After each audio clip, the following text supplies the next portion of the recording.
Hi, this is video 2 of putting together the Halloween Advent house, something that would be great for a Halloween decoration.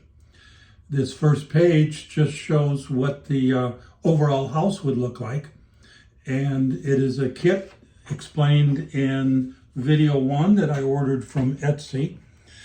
The way I'm doing this, I'm going to put it into like maybe 4 different videos. So I do a video at various stages of the build.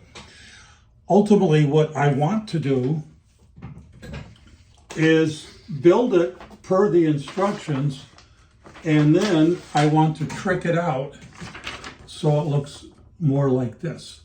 In other words, not just do the plain build as it's shown here, but add a whole bunch of things like with separate pieces for the roof and so on. So what do we need to do this? The first thing, of course, is a kit that I got from Etsy. This is a one-shot video. In other words, I don't have any software to put it together, although I think it's in the iPhone, and one of these days I'll figure that out. What we're going to cover are the first 2 pages of the build.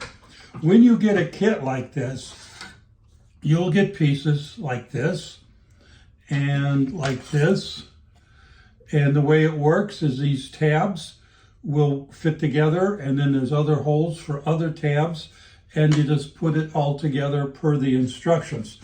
Not a terribly difficult build in the sense of knowing what piece goes where, but just count on the fact that it isn't going to be perfect when you start putting it together. Not every tab fits exactly correct. So in general, it worked. One of the things I found with this, and I haven't used one of these kits before. I've built a number of other types of kits and doll houses, but I found that it's good to dry fit, and before you glue it, fit the pieces together. For example, this top roof or this top portion may go on, but I don't glue it down because I just need to know where the other pieces fit. And when it all fits together, then I start to glue it. Another example is this piece for the tower. I attached it with painter's tape so that the pieces on the inside could be properly placed and put in their tabs. Then once I could find how that fit, I went ahead and did it. Now what the instructions will tell you to do is to build it pretty much as it is here, and then take this back and put the back on. And you can if you want, but I'm telling you right now, that's not what I want to do.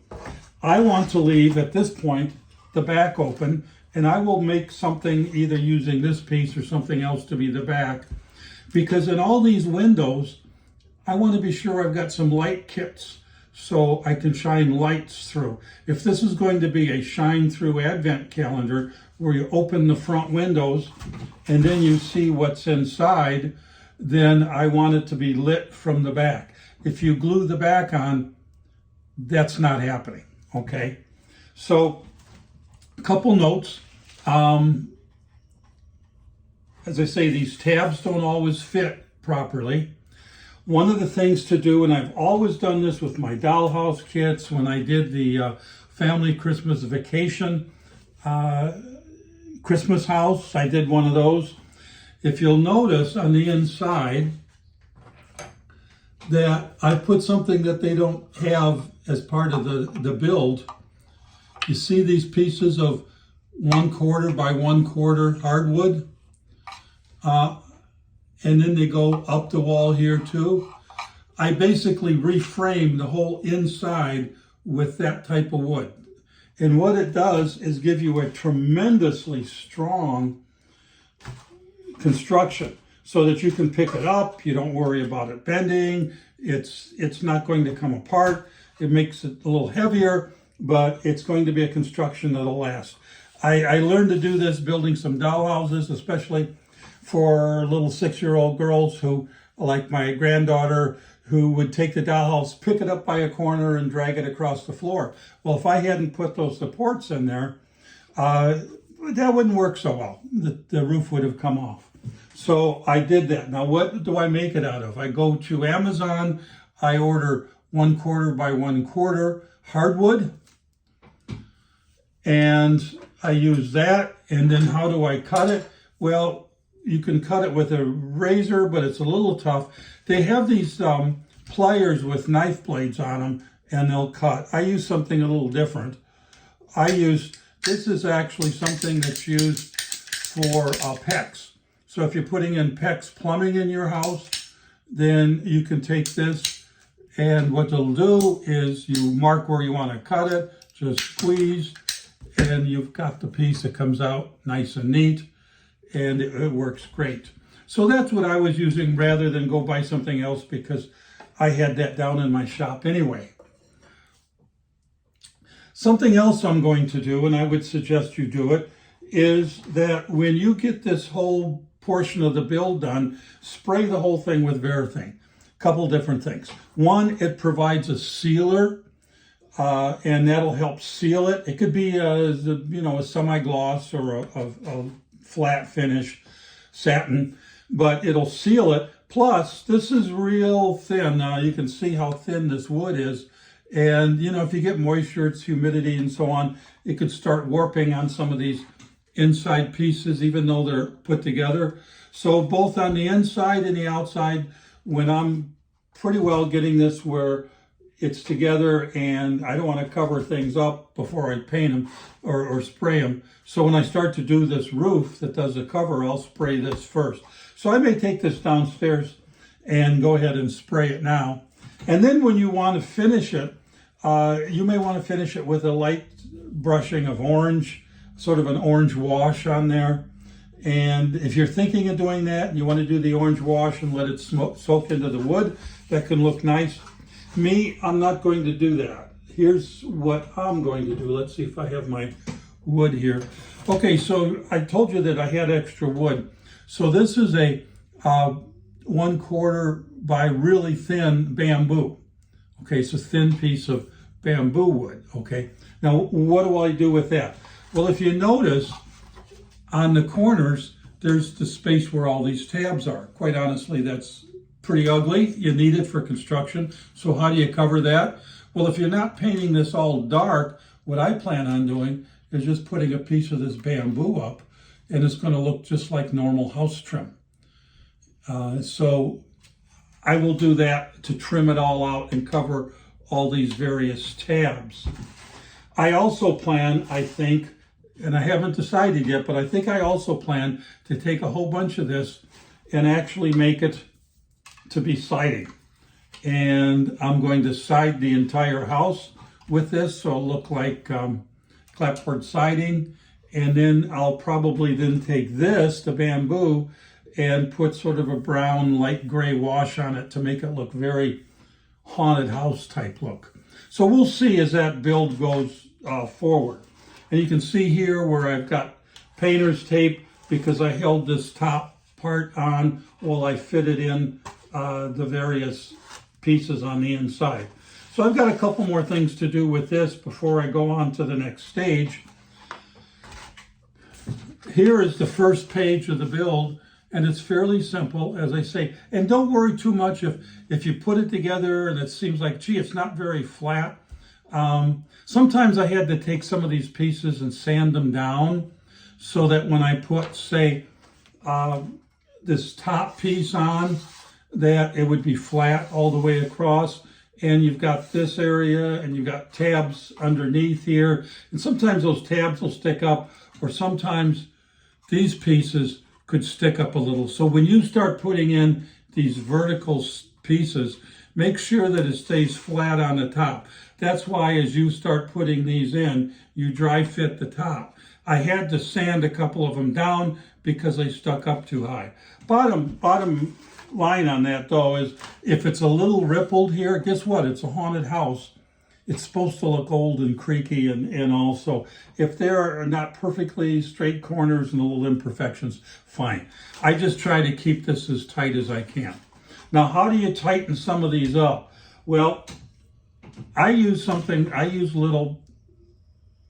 these little things, the little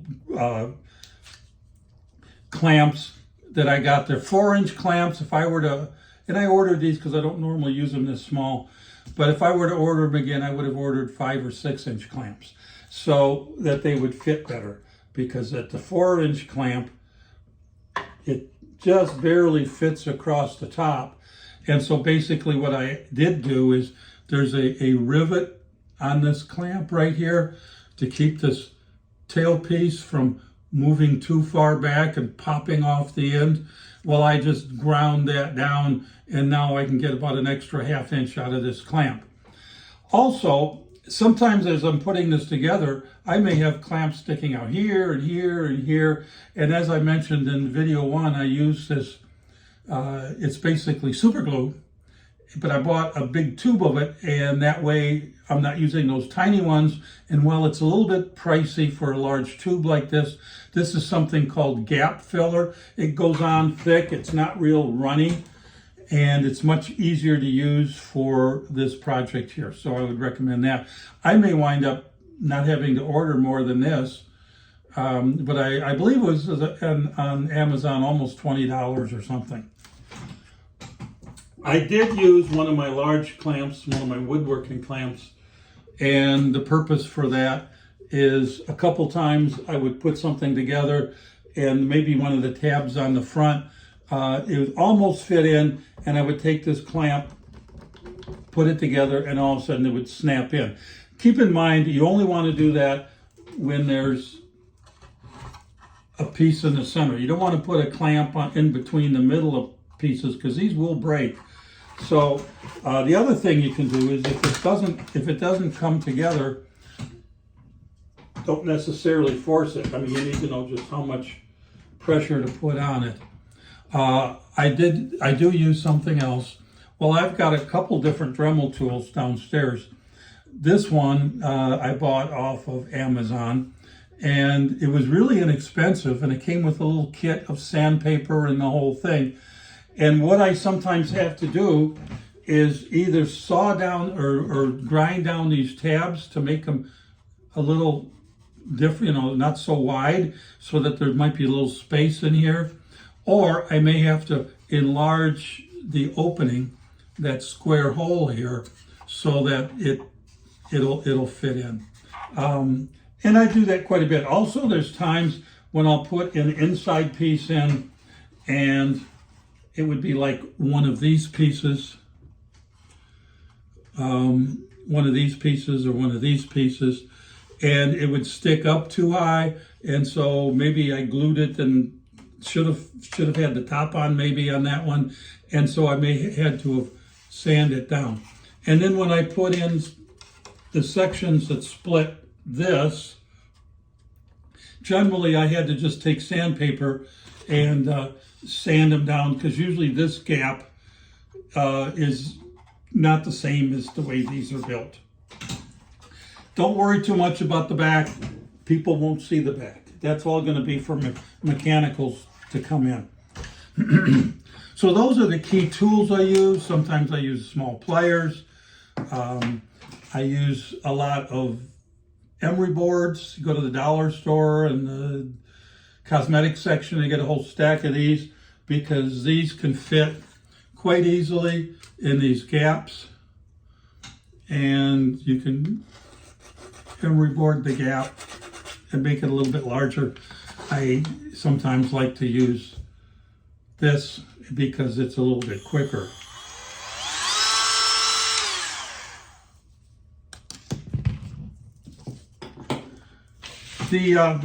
The base I put on last, it didn't say to do it last, but I did put it on last, and I just finished gluing it, so that's why it's still taped down. And I needed to do that so that I could get the fit on some of these other items. It didn't say to do it last, but I did it last. You can generally follow the order that's in the guide. So it says to do these items and these items. When you unpack the box, by the way, start sorting out the little tiny pieces and put them in corners and different spots. Sometimes you can use little baggies if you want, or you can use other items. I kind of sort it by area, so I have it on the rest of my bench over to my right here.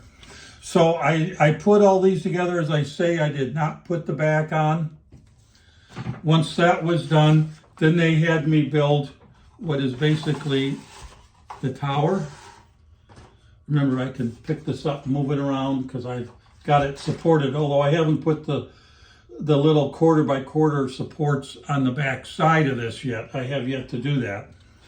And when you use that super glue, you put it on, and what I tend to do is, if I were doing this, is I take tweezers, and I've got several different pairs, and I'll put it like this, and then so I put super glue on one side and the other, and then I'll just take and put it on the inside.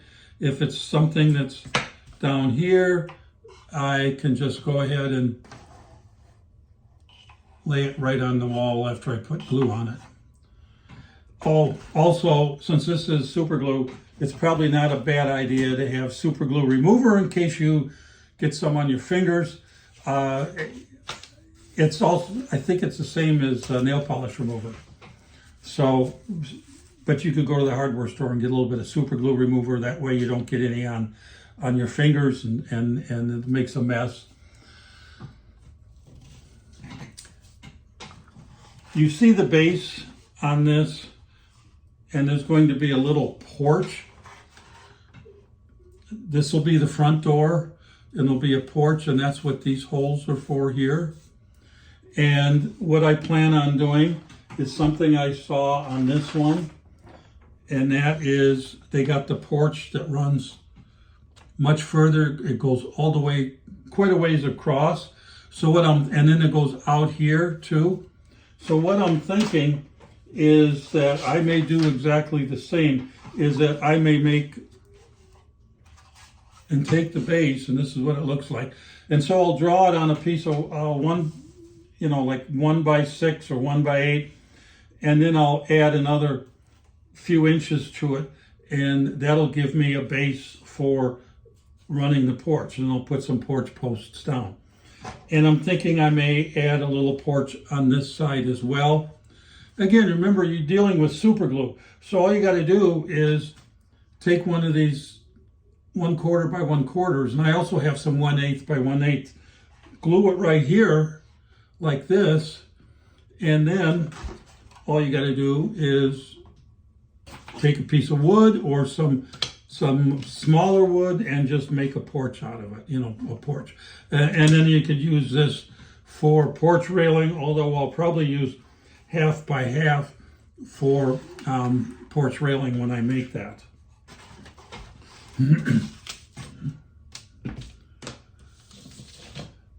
If you're making this and you don't plan on going and doing all the finish at the end, I would still recommend getting the bamboo strips and using those to make sure you cover the edges here. It also gives it a nice finish look because it looks like a normal 1x4 piece of trim on a house.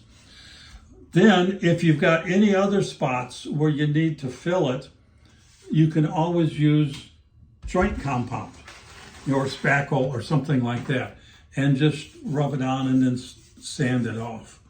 So that's how that works. So now we're past the first 2 pages. We're doing everything, the tower was built.